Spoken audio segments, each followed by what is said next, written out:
छात्री, स्वागत है आपका समाचार वाणी में। मायावती ने भतीजे आकाश को उत्तराधिकारी पद से हटाया। एक साल में दूसरी बार सभी पद छीने। बोली, जीते जी किसी को जिम्मेदारी नहीं दूंगी। भाजपा प्रमुख मायावती ने अपने भतीजे आकाश आनंद से सभी जिम्मेदारियां छीन ली हैं।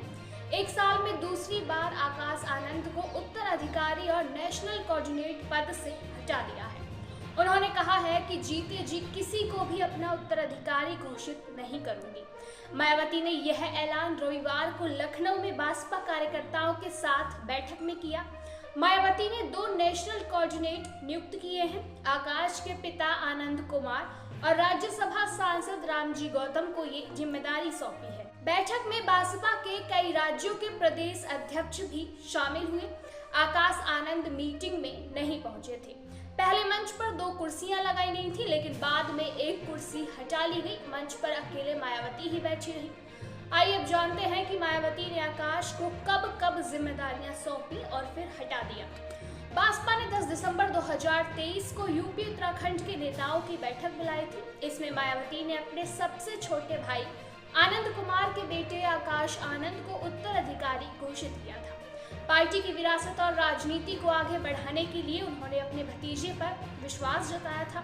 हालांकि 7 मई 2024 को आकाश की गलत बयानी की वजह से मायावती ने उनसे सभी जिम्मेदारियां छीन ली थी।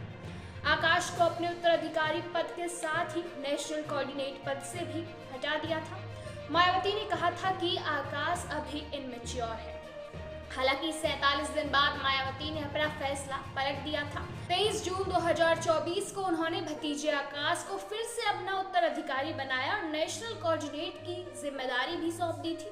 अब फिर से मायावती ने आकाश से सारी जिम्मेदारियां एक और बार छीन ली हैं।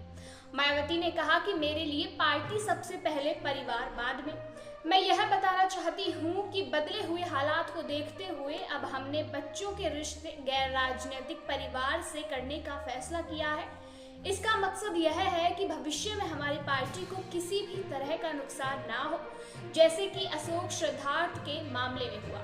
इतना ही नहीं, बल्कि मैंने खुद को यह निर्णय लिया है कि मेरे जीते जी और आखिरी सांस तक पार्टी में कोई और उत्तराधिकारी नहीं होगा। मेरे लिए पार्टी और आंदोलन सबसे पहले है, जबकि परिवार और सारे रिश्ते बाद में आते हैं। जब तक मैं जीवित रहूंगी तब तक पूरी ईमानदारी से पार्टी को आगे बढ़ाती रहूंगी। ऐसी ही और अपडेट्स जानने के लिए जुड़े रहिए हमारे साथ।